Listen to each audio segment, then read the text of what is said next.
Welcome to Daily Review, your daily dose of literary exploration. We dive into books that spark curiosity and ignite growth. While our passion often leads us to nonfiction reads that empower and improve your life, no book is off limits. From gripping thrillers to insightful memoirs and compelling fiction to historical accounts, we're here to share and discuss all the interesting reads we discover. Tune in for your next great book idea. Thank you so much for tuning in to Daily Review. We truly appreciate you joining us for your daily dose of literary exploration. Your support means the world to us and helps us continue to share these amazing books with you. If you're enjoying what you hear, please consider taking a moment to subscribe, rate, like, and comment on any of the platforms you're listening from. This really helps support our channel and allows us to get better and bring you even more great content. If today's review sparked your interest and you're ready to dive into a copy of the book, please consider using the link in our description to make your purchase. Not only does it make it easy for you to get your hands on the book, but it also directly supports our channel and the author, allowing us to keep bringing you more great content. Thanks again for being a part of the Daily Review community. Okay, welcome to the deep dive. Today, we're embarking on a really personal journey. We're looking at excerpts from Spare by Prince Harry, the Duke of Sussex. Right.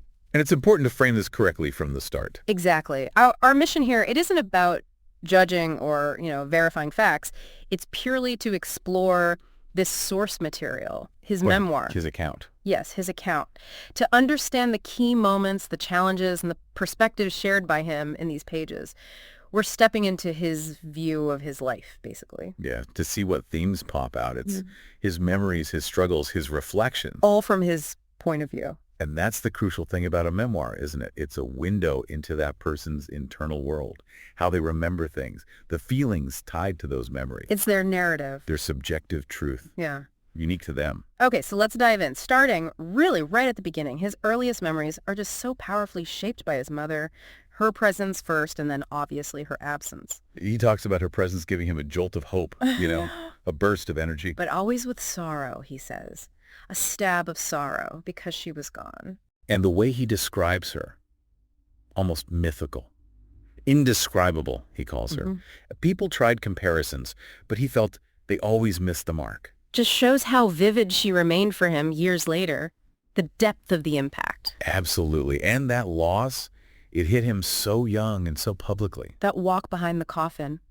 He connects the vulnerability he felt then to other moments later, like battle or even a panic attack during a speech. That's quite a connection to draw. It suggests how defining that moment of exposure was. And how he coped back then. It's incredible. He says he believes she was just hiding. Preparing to come back. Yeah. And he realizes now that was like a psychological shield. His young mind just postponing the grief. He even notes he hadn't really cried properly except once at her grave for a very long time. It really speaks to how the mind protects itself, doesn't it? You definitely see glimpses of that young mind trying to process everything. His father, for instance. Aka, as he calls him. Right. Sometimes seeming maybe not quite ready for parenthood, especially single parenthood, feeling Pa was checked out sometimes. But then, woven in, are these really tender moments too. Pa sitting on his bed, tickling his face, leaving the door open a crack. It shows that complexity, doesn't it? Yeah. Maybe distant sometimes, but still loving from his perspective. There is that specific memory, too, from half-term, being sent away from St. James Palace. Because Paul was worried about reporters or what he might see. Yes, specifically fearing reporters or being photographed near toy soldiers. He suggests his father thought the press hysteria had veered into psychosis. Wow. That early exposure, it really sets the stage for his view of the media, doesn't it? Intrusive, threatening. It's a constant theme. But then you get these happier memories. Balmoral, for example. He calls it paradise, like Disney World and some sacred druid grove. Which he notes is quite different from what he heard others felt about it. Yeah. And he throws in these little details, eavesdropping, running past stag heads. Encountering Granny's piper, and how she loved the pipes, but Albert thought they were a beastly instrument. And the boarding school matrons, they seem quite important figures too. Shampooing hair, checking for lice, tuck-ins, the first faces we saw each day. Comforting figures, sort of. And those really specific school details, like the grub table with sweets. And being outraged when opal fruits became starburst. Pure heresy, he calls it. Captures that boarding school world perfectly. He even reflects on memory itself. Why certain things stick. Is it genetics? Trauma? Soldier instinct, he wonders. He mentions finding that Faulkner quote, The past is never dead. It's not even past. and his reaction is kind of darkly funny, right? Who the fuck is Faulkner? And how's he related to us Windsors? It really underscores how heavy that past feels for him. Still very much alive. And it reminds you this is his memory, shaped by time and emotion. Exactly. Not a history textbook. Moving into adolescence then, Eaton sounds like it was particularly rough, coming after his mother's death. The formal kit being funereal. Feeling like a daily kick in the balls, he says. Being in perpetual mourning for Henry VI after losing his mum. He also mentions starting to smoke, cigarettes first, like a robot. And then weed at Eton in that same automatic, unthinking way. But it wasn't all doom and gloom. There was corridor cricket. Right. Sounds chaotic. Tennis ball, no regard for safety. Typical school stuff, maybe. A really key public moment was that Spice Girls concert, his first big appearance after the funeral. And he describes feeling that public curiosity, the pressure to smile, Being fixated on Baby Spice's shoes, those massive platforms. while the press are shouting questions, which he calls traps, flung at my head like cleavers. Yeah, he felt their only goal was getting something messy newsy out of him. It just highlights that intense pressure again, that battle with the press from so young. And this is also when he says he really internalized being the spare. Hearing someone use the word family when he felt his own family had declared him a nullity. Realizing his lower priority compared to William, even travel rules. Because, the spare could always be spared. Though he says he chose not to dwell on it or research past spares. School punishments, like detention, felt like nothing compared to what was going on inside, he says. And that image of the matron with the bell in the dining room. Constant, but utterly pointless for what he calls abandoned children. Stark phrasing. This is also when his father's relationship with Camilla became more public. He says after his mother died, the maths swung hard in Pa's favor. Yeah. Made it easier for Paul to be open about the other woman. And introduce her to them. He remembers William had a formal team meeting that apparently went well, but he wasn't really filled in. Right. So, moving into adulthood, joining the army. That felt like a deliberate escape route. Yeah, a way to be outside the box, he says, to disappear from the press, but also to actually make a difference. Connects back to the toy soldiers, the paintball he took seriously. And the training sounds intense. Sandhurst exams testing psychological toughness. He even mentions a killing house exercise he'd first done years before, with his mother and brother, surprisingly. Sandhurst itself sounds incredibly demanding, physically, mentally. That deep, shuddering throb of pain. And the core idea, kill the self to become one unit. Subsuming your identity. Despite the lack of privacy, sergeants walking in, whatever. But he also describes this feeling of clarity after a really tough run. Finishing the last 4 miles, feeling radiant, thinking clearly, like joining a monastic order. It was a definite identity shift for him. Prince Harry to Second Lieutenant Wales. And the passing out parade in 2006, that sounds like a big moment. Mm-hmm. Granny attending, which was unusual. And William, also a cadet then, saluting him. Symbolic. Initially, he was meant for Iraq, wasn't he? Yeah. He felt committed, eager, but he also reveals thinking war or even death was better than remaining in Britain. Because Britain felt like its own kind of battle with the press. Exactly. He mentions leaks about William's voicemail, his Sandhurst research, constant intrusion. So instead, he ended up in Afghanistan as a forward air controller, FAC. Right. A highly sought-after job, he says. Directing air power, guiding planes onto targets. He describes it vividly, placing fire like a crown. His reaction when offered the role says it all. FAC it is, sir. When do I leave? Just pure eagerness. He also shares some details about life in the outback, jackaroo work, learning the land. Becoming an animal whisperer, but drawing the line at snipping balls? Slight chuckle. Yeah, that's memorable. Evenings with George, rolling cigarettes, watching storms, and the noise. The cannons, the 105-millimeter guns, hoping they'd kill his head squirrels, his anxieties. And it was George who gave the nickname Spike. Because he looked like a warthog. A lot like me, Harry adds. Bodyguards used it as a code name. Friends picked it up. He reflects on identity becoming a hall of mirrors. Lots of names, lots of personas. Which maybe feels even more true when you're that public figure. Then there are the trips to Africa, Botswana, Lesotho.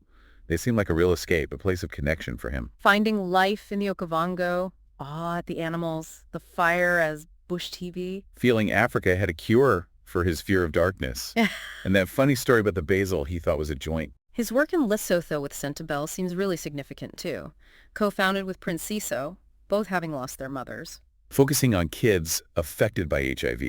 He mentions the low life expectancy, feeling ashamed of his own complaints about school compared to their suffering. But being so moved by their irrepressible joy, giving a torch to a boy and thinking how the boy's smile would light his way, really profound. But back in his personal life, the press intrusion seems to just wreck his relationship. Chelsea Davy, the constant scrutiny, predicting the press would cost him someone else he cared about. He quotes her struggling, asking if she was up for this. A lifetime of being stalked. It sounds awful. And Caroline Flack, the paparazzi frenzy after one photo, being called his bit of rough. Photographers camping outside her family's houses, her saying, I can't do this. Just awful. Florence St. George, flee. Same story. Quick connection, then breakdown from the harassment, 24-hour surveillance, telling him, I can't do this anymore, Harry. It's a pattern, isn't it? Intense pressure, driving people away. That struggle for privacy is just relentless. He remembers talking to a friend at Eton about the luxury of privacy, hoping to be unseen. A true haven. But the press always downed them. But amidst all that, he found purpose working with wounded soldiers. Selly Oak, Headley Court. Quietly, behind the scenes. Chatting, listening, bringing some peace or laughter. Keeping it private from the press, feeling that connection with guys who'd been in Helmand. His helicopter training also sounds like quite the experience. The instructor pulling stunts, yelling, kill the self in the air, struggling with landings, battling his head squirrels. And his instructor Nigel's advice. Iron discipline, but also self-love. Believe in yourself, that's everything. Which he admits he found really hard to do, getting that red mist when he made mistakes. And the frustration of being promised Apache flying, then stuck reading manuals in a classroom for months. Temporarily sidelined again. There's also that scary laser pen incident over London. Blinded, furious. And then remembering Muhammad Al-Fayed giving them laser pens as kids. Jarring. He also throws in that detail about the deer hunting initiation at Balmoral, calling himself a full-fledged stalker after that. A strange little detail. Which brings us to, arguably, the biggest turning point in the narrative. Meeting Meghan. Yeah. He describes this immediate, really powerful connection. So much in common. Texting constantly. Feeling she was perfect.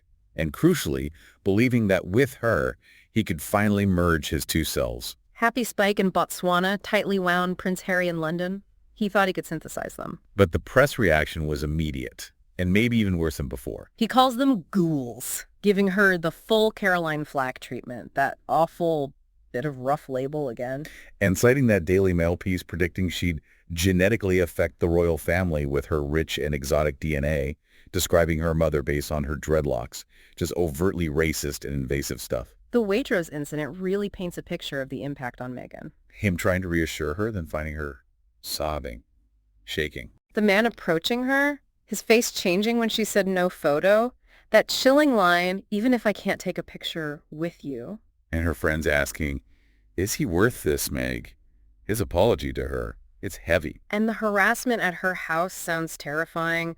Paps knocking, ringing the bell, men sleeping in cars outside, her cowering in the kitchen. He talks about discussing this with a therapist, feeling dehumanized his whole life, but the racism towards Meghan was significantly worse. The therapist, a Brit, apparently shocked, didn't know it was this bad, prompting him to ask if his feelings were even normal. His reality felt that extreme. Which led to them going public at the Invictus Games in 2017, hoping it might calm things down, reduce the bounty. Then came the family introductions, rehearsing the curtsy for Paul. Paul asking if she was in an American soap opera? Harry's internal joke about his own family. Meeting Camilla, no curtsy needed apparently. And meeting William and Kate. His dream of becoming a foursome. But William being cautious. It might not happen, Harold, and you've got to be okay with that. Telling him to slow down when Harry insisted it would happen. Then the Duchess' difficult narrative starts building in the press. He tackles that directly. Stories about making staff miserable, emailing early, points to that assistant incident fired by HR, he says, but rumors blame Meghan because they couldn't comment. The start of trouble, he calls it.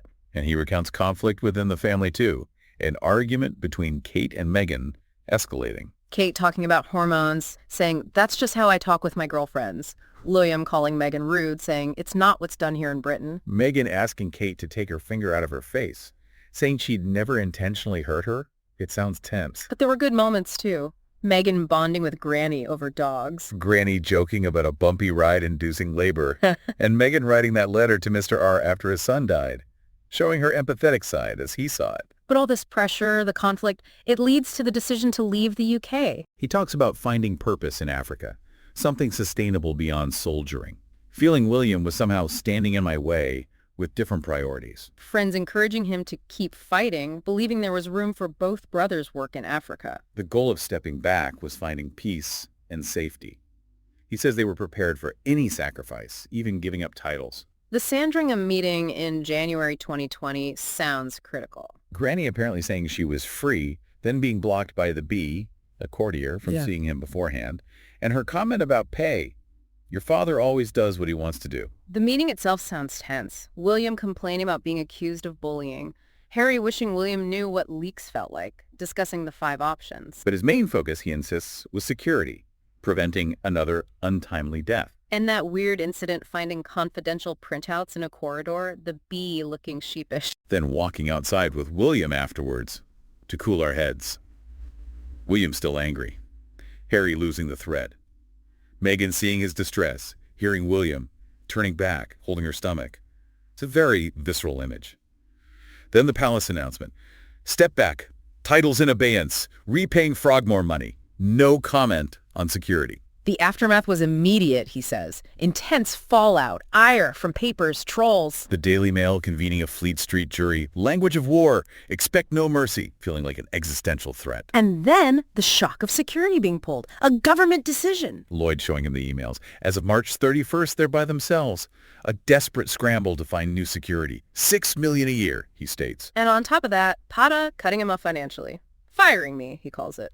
Just as they needed money for security and housing. So they moved to Montecito, stayed at Tyler Perry's first, whom he met then for the first time. Found their own house, a dream, needed a koi guy, everything fitting in 13 suitcases. A quiet celebration, but Meghan's still stressed over the Mail lawsuit. Christmas 2020 in Santa Barbara. Finding a tree, counting blessings, new home, healthy boy, and signing corporate deals. Which he explicitly says was to resume work, spotlight causes, tell stories, and pay for that security. He also shares very personal details about Archie's birth, the dilation issues, epidural not working, seeing the baby's head stuck, the doctor's serious expression. Looking back at his relationship with the monarchy, he makes a distinction. Yeah, his problems aren't with the institution, he says, but the press and the sick relationship that's evolved between it and the palace. Expresses love for his country and family, but wishes they'd been there for him at the second darkest moment, presumably stepping back, losing security. Leading up to Granny's death, he recounts William checking on him after he got emotional at an event. William saying he wasn't well, needed help, accusing him of being brainwashed by therapy. Harry felt William's strategy was to label him unwell to discredit him. He found out about Granny's death from a text from Meg after landing in Scotland. Went to Balmoral alone. Saw her, spoke to her body, wished her well, hoped she was with Grandpa, noted she worked right to the end. Ate dinner with some family, but still no Pa, Willie, or Camilla. He reflects on her famous serenity, contrasting it with his own nerves. And reflects on losing that special relationship with her, the visits that won't happen now. The narrative in these excerpts kind of ends with that hummingbird incident. Getting in the house, then flying away. He links it directly to freedom, a powerful symbol for him. So if we pull all that together, what are the big recurring themes from his account? Grief and loss, obviously, huge, especially his mother. Absolutely central, and tied right into that is the press. Relentless pressure, intrusion, ghouls, monsters, fiends. He sees it as a fundamental threat. And his own identity struggle, the spare, the nicknames, searching for authenticity. Which clashes constantly with the public role versus the need for privacy. And you see how that public pressure damages relationships. Chelsea, Caroline, Florence. The search for purpose keeps coming up too. The military, then Africa, conservation. And underlying it all, those complex family dynamics. With his father, his brother, the deep love for his grandmother, but also the pain of feeling unsupported at times. It's that constant tension, isn't it? Royal duty versus personal happiness and safety. And the idea of home is so complicated throughout. Is it a place, a role, a feeling, something you run from or run towards? Those key moments, Waitress, the Sandringham meeting, security being pulled, they really force those questions about belonging and safety for him. And, it's easy to think, well, this is a royal life, totally unrelatable. But the core struggles, loss, family issues, feeling misunderstood, finding your place, External pressure affecting your inner self. those are pretty universal, right? Even if the scale's wildly different, it makes you think about how outside pressures shape us all. Definitely. The weight of history, expectations, how people cope with trauma when everyone's watching. It's a lot to unpack. So as we wrap up this deep dive into these excerpts from Spare, here's a final thought to maybe mull over. Harry's journey, as he tells it, is this constant search for peace, for belonging. What does his account suggest about finding your true home? Especially when the foundations you started with feel unsafe. Is home something inherited, built, or maybe something you have to find inside yourself, even if that means leaving everything else behind?